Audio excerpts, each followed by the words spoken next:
नमस्कार, city news channel में आपका स्वागत है। विधान परिषद चुनाव का एक अध्याय पूरा हुआ, यानी फॉर्म भरने की जो बात थी, फॉर्म उठाने की थी, वो करीब करीब प्रक्रिया पूरी हो चुकी है। 4 लोगों ने फॉर्म मुख्य रूप से भरा है और चारों उम्मीदवार अभी तक मैदान में है, क्योंकि 4 तारीख को पता चलेगा कि किसने वापस लिया और कौन चुनाव लड़ रहा है। विशेष बात, आज विप्लव बाजोरिया के फॉर्म पर कांग्रेस उम्मीदवार ने ऑब्जेक्शन उठाया है।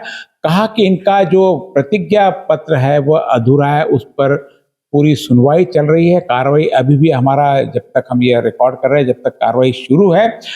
मुख्य निर्वाचन अधिकारी जिलाधिकारी आशीष शेरकर के निर्णय पे बात होगी। दोनों तरफ से बहस करीब करीब पूरी हो गई है। फॉर्म अब स्टैंड रखना या निरस्त करना, थोड़ी देर में फैसला आएगा।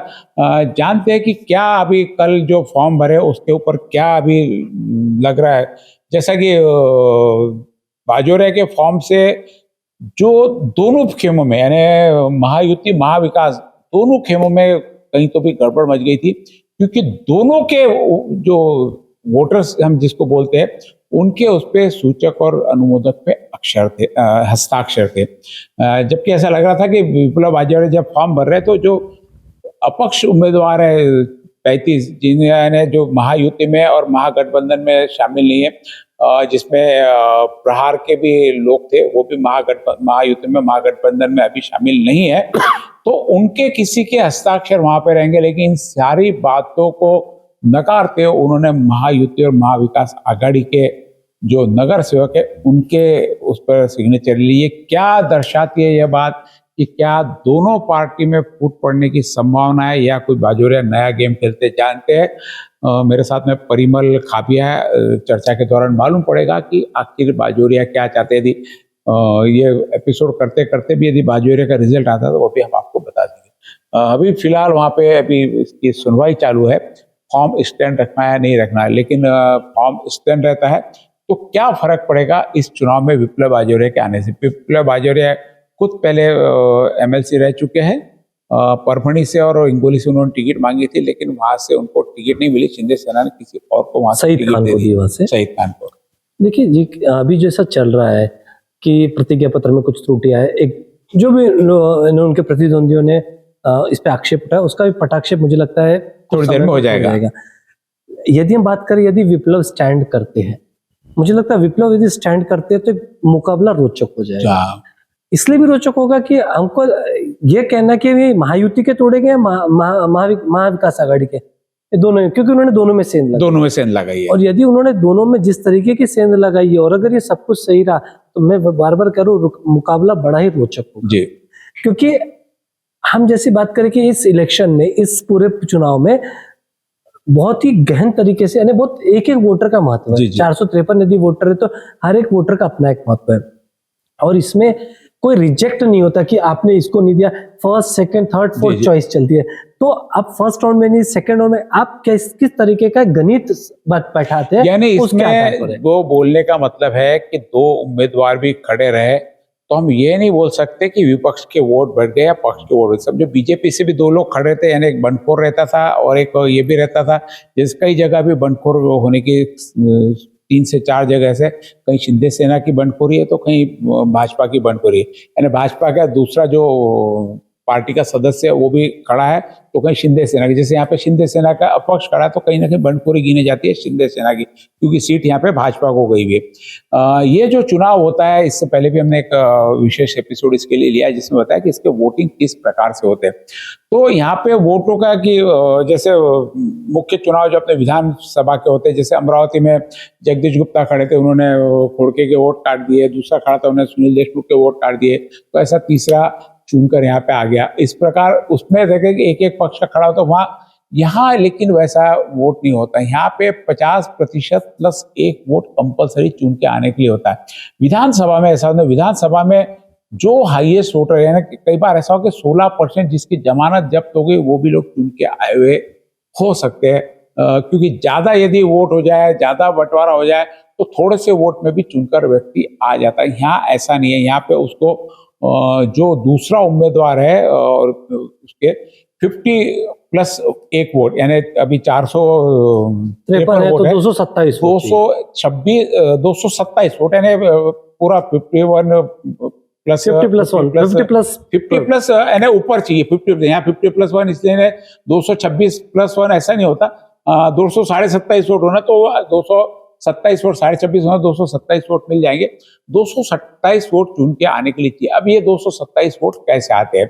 पहले सबसे पहले है ना, जैसे हमने एक दूसरे एपिसोड पूरा बताया है कि वोट किस प्रकार से होता है, किस प्रकार से वोटिंग करते हैं, किस प्रकार इसकी मत की गणना होती है।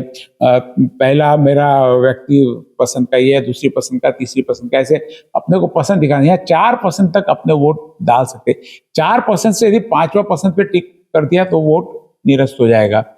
पहला वोट देना, पहली पसंदी का वोट देना जरूरी है। यदि पहली पसंदी का वोट नहीं देते ना, आप सीधा दूसरा तीसरा देते तो भी आपका वोट इसमें रिजेक्ट हो जाता है। कई बार हमको पार्टी से बाहर नहीं जाना रहता, पार्टी को वोट भी देना था। जैसे यहाँ पे शिक्षक मतदार संघ में हुआ था, सेकंड नंबर के वोट काफी लोगों ने दे दिए थे तो वो वोट निरस्त हो गया था। तो ऐसी परिस्थिति भी यहाँ पर बन सकती है। अभी फिलहाल ज्यादा चर्चा सीधी अभी विप्लव बाजोरिया चर्चा में है, क्योंकि आने के बाद में बहुत पहले भी लग रहा था विप्लव बाजोरिया को राणा खड़ा करेंगे, अपक्ष से खड़ा करेंगे, कांग्रेस के पक्ष से तरफ होगा। बाजोरिया का नाम पहले दिन से चुनाव में चल रहा था। आखिरी मौके पर उन्होंने फॉर्म भरा और फॉर्म में बहुत सारी भरते एफिडेविट में कहीं गड़बड़ रहेगी, उसको लेकर सुनवाई है। तो बाकी जगह भी बहुत जगह बंडखोरी है। तो क्या लगता ये फॉर्म जो डाला परिमल, बंडखोरी से बंडखोरी को काटने के लिए फॉर्म भी ऐसा हो सकता है, ऊपर राजनीतिक पार्टी गेम खेल सकती है? देखिए, इस पूरे 17 जो जगह पे इलेक्शन है उसमें शिंदे की शिवसेना 7 सीटें मिनिमम चाहती थी, उन्हें मिली 4। पहले 3 ही दी गई थी, फिर उन्हें एक दिल्ली दरबार में हाजिर लगा के फिर एक और मिली। तो कहीं ना कहीं नाराजगी है उन्हें।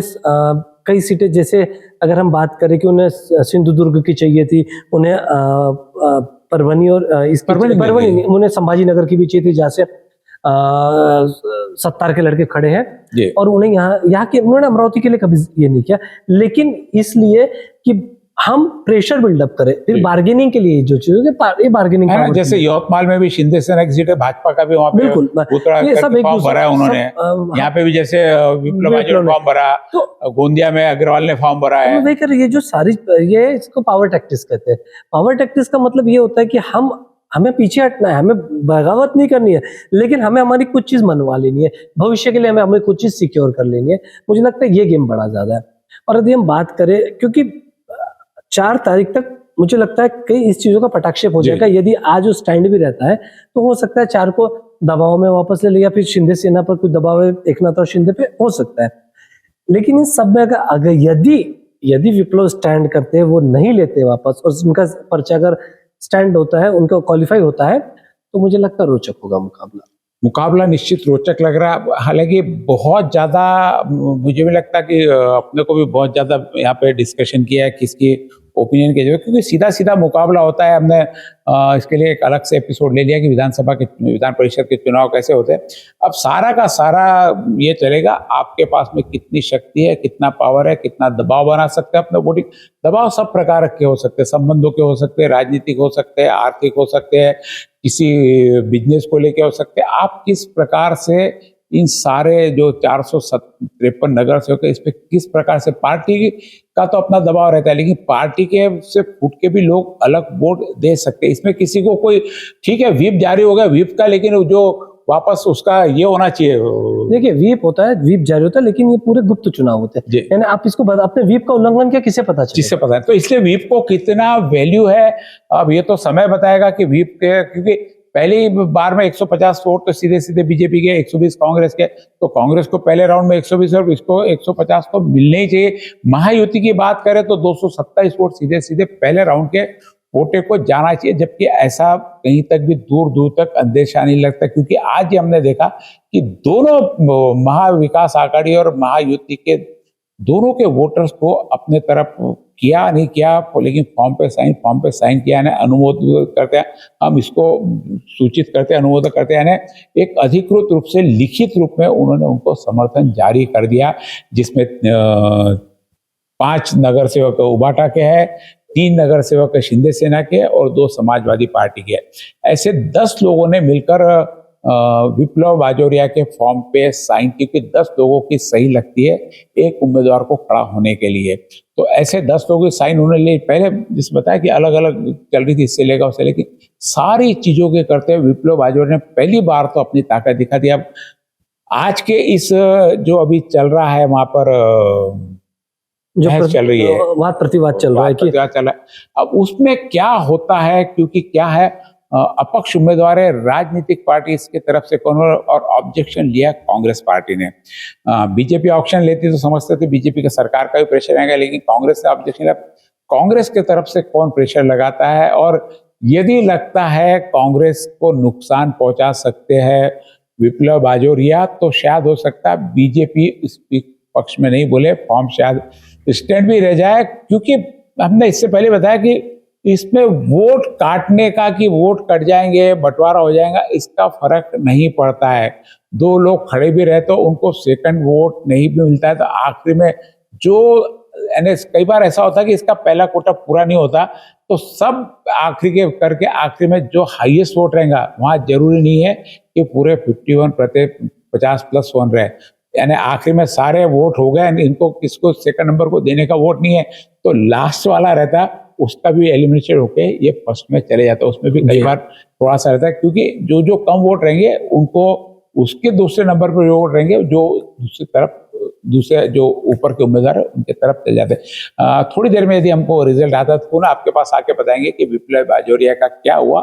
बहुत ज्यादा चर्चा करने को मुद्दे नहीं, अब सारी हॉर्स ट्रेडिंग जिसको बोलते हैं, हॉर्स ट्रेडिंग बहुत बार शब्द चल रहा है 2 साल से इस चुनाव में, कि वो अब जारी हो जाएगी, क्योंकि यह चुनाव अब गरीबों का चुनाव नहीं रहेगा, ये बात स्पष्ट है। क्या लगता है, चुनाव में बिना पैसे कोई चुनाव लड़ सकता है? यदि हम मौजूदा परिस्थिति देखें, चाहे वो नगर सेवक का चुनाव हो या फिर लोकसभा का चुनाव, इसमें आपको जब जनता से वोट लेना है तो उसमें जो पैसा खर्चा होता है, देखिए अब लाखों की संख्या में वहां जब इतना खर्चा, ये 453 लोगों को अगर वोट आपको पाना है, तो मुझे लगता है ये खर्चे के सबसे महंगे चुनाव में से। मुझे नहीं लगता कि ये किसी प्रकार से महंगा चुनाव होना चाहिए। मात्र यानी 227 वोट जब महायुति के पास में है, खुद के वोट है, उनके वोट बैंक है, जहां उन्होंने पूरा महाराष्ट्र में साथ में चुनाव लड़ा, महानगर पालिका में चुनाव साथ में लड़ा, नगर परिषद में चुनाव साथ में लगा, ऐसे परिस्थिति में यदि महायुति के वोट यदि उनके पास नहीं रहते हैं, नहीं पूरे के पूरे, तो निश्चित रूप से यह राजनीतिक पार्टी को सोचने वाली बात है कि 227 वोट होने के बाद में भी यदि इस चुनाव में खर्चा करना पड़े, हॉर्स ट्रेडिंग होती है, तो ये निश्चित रूप से जो हमारी लोकशाही है, लोकशाही से मैं तो पिछले बार के इलेक्शंस को आपको बताऊं कि जब 117 कांग्रेस का उनका 17 वोट मिलते हैं, 100 लोग अगर हॉर्स ट्रेडिंग का शिकार होते हैं, मैं बार बार ये कहना, और पिछले बार भी पोटे जीत के आए थे। तो आप ये समझ लीजिए कि ये चुनाव पैसों के बल पे लड़ा जाएगा, इसमें कोई दो राय नहीं है, लेकिन तगड़ा कौन उम्मीदवार है, हम पिछले 2 इलेक्शंस को अगर देखें तो समझ में आ जाएगा कि शायद पहली ताकत तो अभी 4 तारीख को देखेंगे, थोड़ी देर बाद में। अभी आज की एक ताकत तो आज दिख जाएगी कि क्या विप्लव बाजोरिया का फॉर्म स्टैंड होता है, विप्लव बाजोरिया का फॉर्म रिजेक्ट होता है, तो किस प्रकार से विश्वजीत देशमुख ये चुनाव को लड़ पाएंगे। जिस प्रकार से अभी कांग्रेस की स्थिति दिख रही है, कांग्रेस लोगों से चर्चा हो रही है, बहुत ज्यादा चुनाव के प्रति उनका रुझान नहीं दिख रहा। शायद मैं दूसरा कहूँ तो वापस अपने प्रति जो उनका उम्मीदवार है उनके प्रति उनका रुझान नहीं है, इसलिए एक लादा हुआ उम्मीदवार अमरावती विधान परिषद में दे दिया। यदि सीधी बात देखी जाए कि एक बाहर का लादा हुआ उम्मीदवार और एक शहर का उम्मीदवार जो पिछले 12 सालों से भी उनके साथ में टच में है, तो रुझान अपने आप किसके तरफ जाएगा यह अब हर व्यक्ति सोच सकता है। इसलिए मुझे लगता है कि बहुत ज्यादा खर्चे इस बार होंगे, बहुत ज्यादा हॉर्स ट्रेडिंग होगी। मुझे नहीं लगता कि किसी प्रकार का, क्योंकि उम्मीदवार की ताकत कितनी, हाँ विप्लव बाजोरिया यदि खड़े रहते तो मुझे लगता है कि ताकत शायद ज्यादा लगानी पड़े इस बार सभी के लिए, लेकिन यदि कांग्रेस का अकेला उम्मीदवार रहा तो बीजेपी की जीत बहुत आसानी से यहाँ पे दिखती नजर आ रही है। आप देखते रहिए सिटी न्यूज और हमारे चैनल को फॉलो करें। यदि राजनीतिक चर्चा में आप जुड़ना चाहते हैं तो बिल्कुल हमें लिखिए, हमें कमेंट करें कि आपके भी कोई विचार है इस बारे में, तो हम आपके विचार को लेकर भी हम यहाँ पर चर्चा में हम शामिल कर सकते हैं, आपके विचारों को यहाँ पे रख भी सकते हैं। नमस्कार।